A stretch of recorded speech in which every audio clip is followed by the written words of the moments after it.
அன்புமணி தலைமையிலான குழுவை தேர்தல் ஆணையம் அங்கீகரித்திருக்கிறது.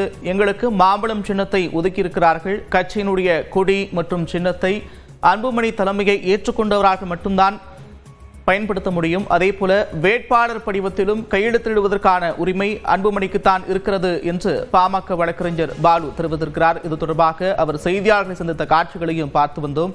பாமகவில் இதுவரை நிலவி வந்த குழப்பங்களுக்கு முற்றுப்புள்ளி வைக்கப்பட்டிருக்கிறது. 2026 வரை பாமகவின் தலைவராக அன்புமணியை நீட்டிப்பதற்காகவும் தேர்தல் ஆணையத்தில் அதற்கான ஆவணங்கள் சமர்ப்பிக்கப்பட்ட நிலையில் அதை தேர்தல் ஆணையம் ஏற்றுக்கொண்டிருப்பதாகவும் வழக்கறிஞர் பாலு தெரிவித்திருக்கிறார். இது தொடர்பான கருத்துக்களை பகிர்ந்து கொள்வதற்காக மூத்த பத்திரிகையாளர் திரு கோலாகல ஸ்ரீனிவாசன் இணைகிறார். அவரோடு பேசலாம். சார் வணக்கம்.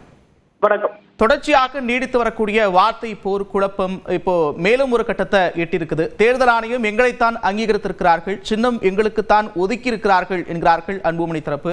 அடுத்த கட்ட நகர்வு என்னவாக இருக்கும்? அதாவது இது ஒரு முக்கியமான பாரடைம் ஷிஃப்ட்ங்க. என்னன்னா இதுவரைக்கும் இருந்து வந்த தந்தைக்கும் மகனுக்குமான ஒரு குடும்ப சண்டை, குடும்ப மோதல் அப்படிங்கிறது இப்ப சட்டப்போராக மாறி இருக்கிறது. ஆக்சுவலா இந்த சட்டப்போருக்கான சமிக்கைகள் முன்னாலேயே தொடங்கியாச்சு.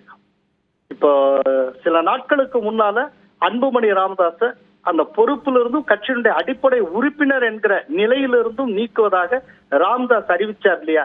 அறிவிக்கிறதுக்கு கரெக்டா ஒரு நாள் முன்னால ராமதாஸ் தரப்பு சென்னை உயர்நீதிமன்றத்தில் ஒரு கேவியட் ஃபைல் பண்ணாங்க.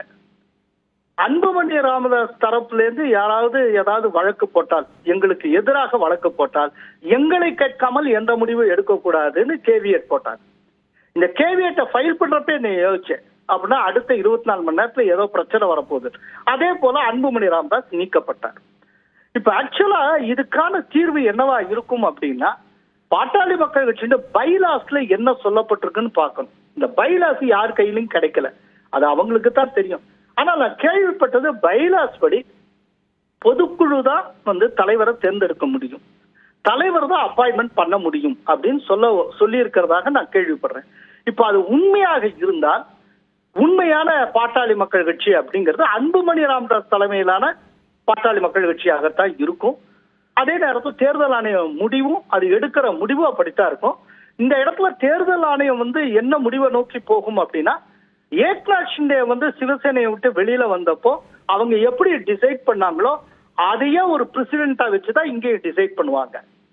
ஏக்நாத் ஷிண்டே தலைமையிலான சிவசேனையை உண்மையான சிவசேனைன்னு தேர்தல் ஆணையம் தீர்மானிச்சது எப்படி அப்படின்னா, மொத்தம் இருக்கக்கூடிய சிவசேனையின் நிர்வாகிகள்ல எவ்வளவு நிர்வாகி யாரு பக்கம் இருக்காங்க, மொத்த எம்எல்ஏக்கள்ல எவ்வளவு எம்எல்ஏக்கள் யாரு பக்கம் இருக்காங்க, மொத்த எம்பிக்கள்ல எத்தனை எம்பிக்கள் யாரு பக்கம் இருக்காங்க அப்படிங்கறத வச்சு எது உண்மையான சிவசேனைன்னு அவங்க முடிவு பண்ணி சிவசேனையோட பாரம்பரிய சின்னத்தையும் ஒதுக்கீடு செஞ்சாங்க.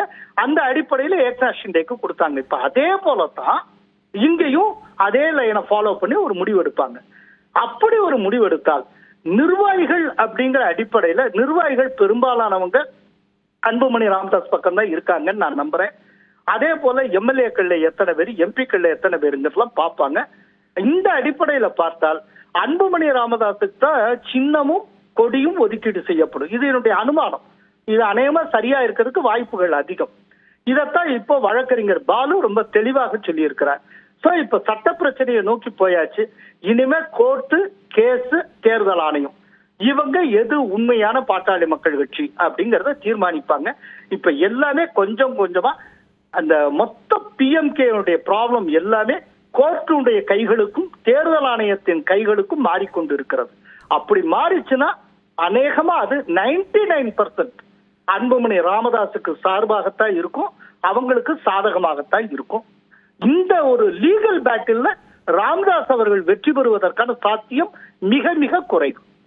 நிச்சயமாக கட்சியினுடைய அடிப்படை விதிகளில் என்ன சொல்லப்பட்டிருக்கு அப்படின்றத பொறுத்துதான் இந்த பிரச்சனைக்கான தீர்வு எட்ட முடியும் அப்படின்ற கருத்து சொல்லியிருக்கீங்க. இணைப்பில் கருத்துக்களை பகிர்ந்து கொண்டமைக்காக நன்றி திரு கோலாகல ஸ்ரீனிவாசன்.